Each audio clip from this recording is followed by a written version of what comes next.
Gamer chess friends, welcome to this chess video. And a very interesting game from 1990. And with the white pieces is a Scottish player called International Master Andrew Muir. And with the black pieces is a young Gata Kamsky. Andrew Muir says that Gata Kamsky turned up to this game wearing a tracksuit. And occasionally during moves he would get up from the chessboard, step aside and start doing some exercises, touching his toes and stuff. It's a very novel approach to fitness as long as it does not distract your opponent, I suppose. And we have what I think is called a Botvinnik Slav. Black takes away from the centre and white gets these beautiful pawn duo in the centre of the chessboard. Okay, black gets to keep the pawn with b5. But it allows white to hit the pinned knight with e5. Black counters with h6. The bishop drops back to h4 and we have g5. And if the bishop comes to g3, it's simply entombed and out of the game. So white plays knight takes g5. It's in fact a temporary piece sacrifice. H takes g5, bishop takes g5, knight bd7, and e takes the knight on f6. White has got the piece back and material is even. Bishop b7, g3, c5, d5, queen b6, and bishop g2. And apparently this is a standard position from the Botvinnik Slav. And many great players have played this position from one side or the other, including Kasparov, Kramnik, Shirov, Ivanchuk, and Yusupov. I mean, how would you evaluate this position here?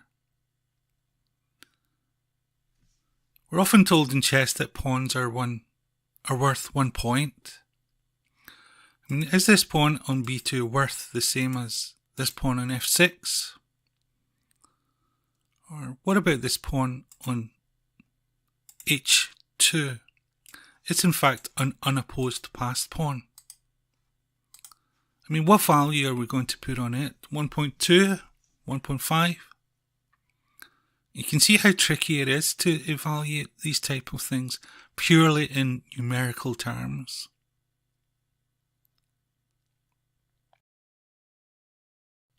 I mean, the position appears to me to be fairly unbalanced, and just about anything can happen. So let's see what transpired. We had b4, and the knight went to a4, hitting the queen. Just take that back. You could defend this position tactically with a move like rook to b1, but that's beyond the scope of our video. We have knight a4 hitting the queen, and the queen went to a6. We had castling and queenside castling from black. And here white plays a very nice move, a3. What is the idea of this move? Well, simply white is trying to open up lines to the black king side. And black would be very reticent about playing a move like b3. You can see black here has a 4-on-2 queenside pawn majority. And he wants these pawns to be mobile. If he played a move like b3, well, they simply locks up the queenside, and this trump in black's position, the queenside pawn majority, becomes static. Of course, white realised this and it's a very, very nice move. In the game, Gata Kamsky played queen b5, and this simply loses a tempo. I mean, if we go back to this position here, when the knight came to a4, I mean, Gata could have played this move here. Instead he chose queen a6, and of course when he moves his queen to b5, he simply loses the tempo. I mean, okay, maybe he was a little afraid of having his queen on the same line as the rook. Either way, it's a tempo loss. And white makes very nice use of this free tempo. I mean, what would you play here if you had the white pieces? Well, in the game, International Master Andrew Muir played the excellent h4. Now, what does this move actually do? Well, it defends the bishop. Well, you might argue, well, the bishop wasn't attacked anyway. Not directly, but it was indirectly x-rayed by the queen. And if these pawns move, which is quite likely because there is tension, then the bishop would have been attacked. But it does more than that. It curtails any type of counterplay down the h-file where this rook was sitting. I mean, there's hardly any entry points for the rook now. Of course, we have maybe ideas of like bishop here, putting pressure on the king later. So very, very nice move, h4. Defending the bishop and preventing any counterplay down the h-file. We have e takes d in the centre, a takes b, c takes b. And you can see how these pawns are beginning to roll.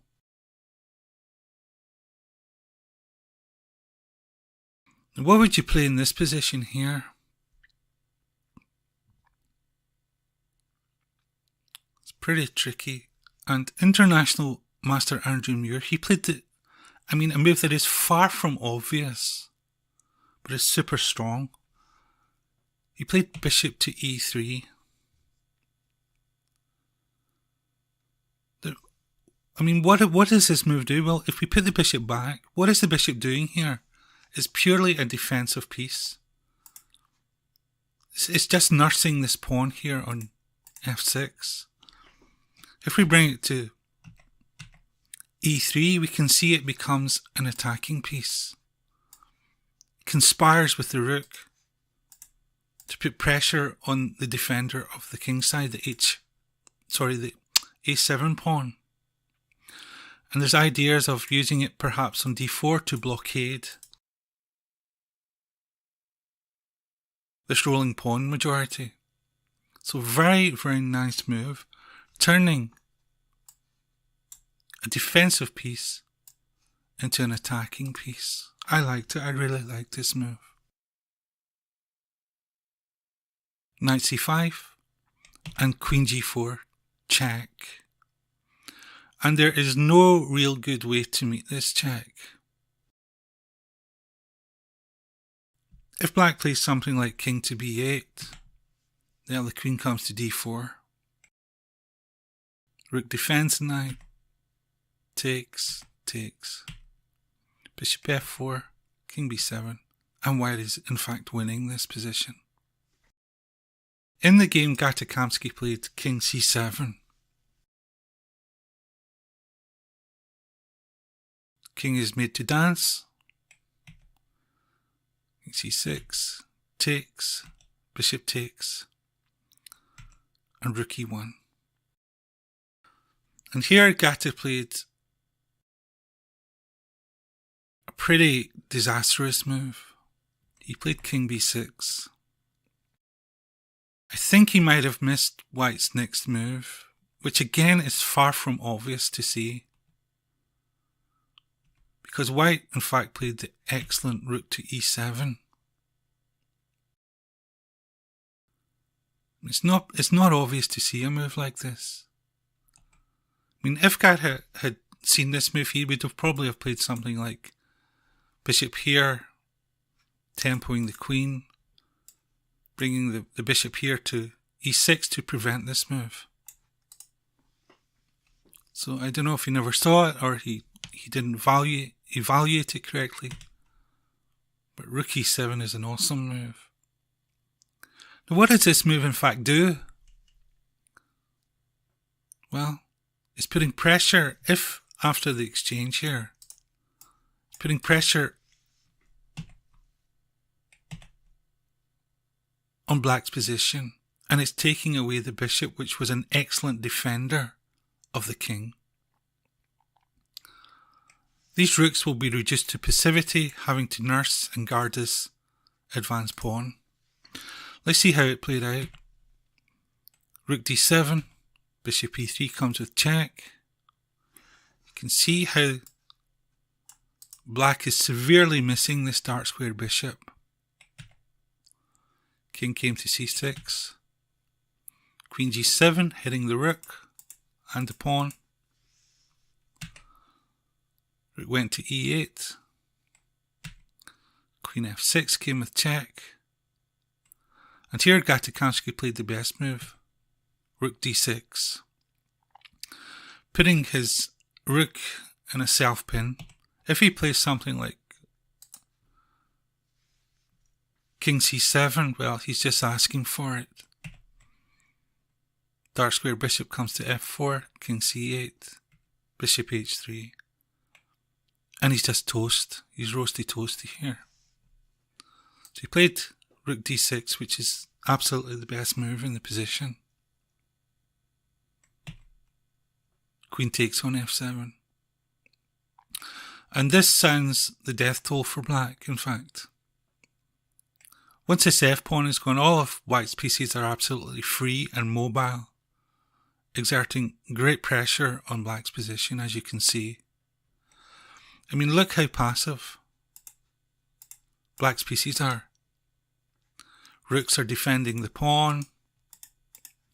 Queen is stuck behind her own pawns. Bishop is stuck behind the king. And look at white's pieces cutting right through the center, right through black's position, putting pressure on the position. It's amazing. King d7. And the bishop did come to h3. Remember that little move? The ideas of this here. King is forced to dance away. Hitting the pinned piece. d4. Rook takes. It looks a bit scary for white because these queenside pawns are rolling. But International Master Andrew Muir is an excellent calculator. Plays bishop g2. He's not afraid of c takes on b2. And I really love this move here. Queen b6. It attacks the rook and defends against promotion as well. Moves like this that attack and defend at the same time are just awesome. King c8, getting out of the pin. Comes with check. King b8. Queen d6 check. I mean, black has got to be feeling this now. His head must be spinning, in fact. Black takes a rook. The bishop goes to e4, defending against promotion. We had b3. Queen takes d4 with check. And it's virtually all over for black now. Queen b6. Gata's trying to bail out with a queen exchange, but there will be no exchange. King b5. And after this move, bishop d3, black in fact resigned. There is no escape for black. Either black will get mated or he will lose the Dusky Maiden. I mean, he can come here, he can come here, he can come here. Let's see what happens if he comes to like c5. Now check. And black gets mated like this. What happens if it goes to like c6? Check. Check. Two bishops are just awesome.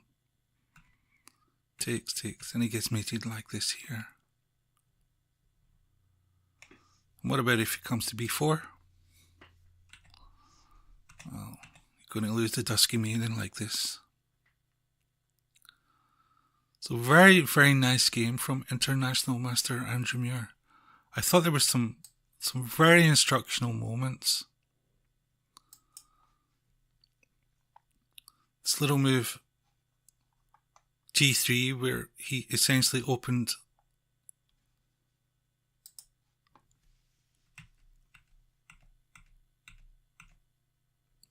attempted to open up lines against the black king, making the black queen uncomfortable.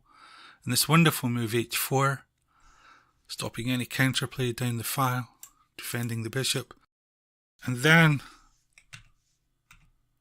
bishop d3, turning a purely defensive piece into an attacking piece. Very nice. So I hope you enjoyed this little game, my chess friends. It was certainly a pleasure to relate it to you. I sincerely hope you got something from it. And suffice to say, I thank you very much for taking the time to watch this chess video. And I do sincerely wish you well with your own chess. Take care and goodbye.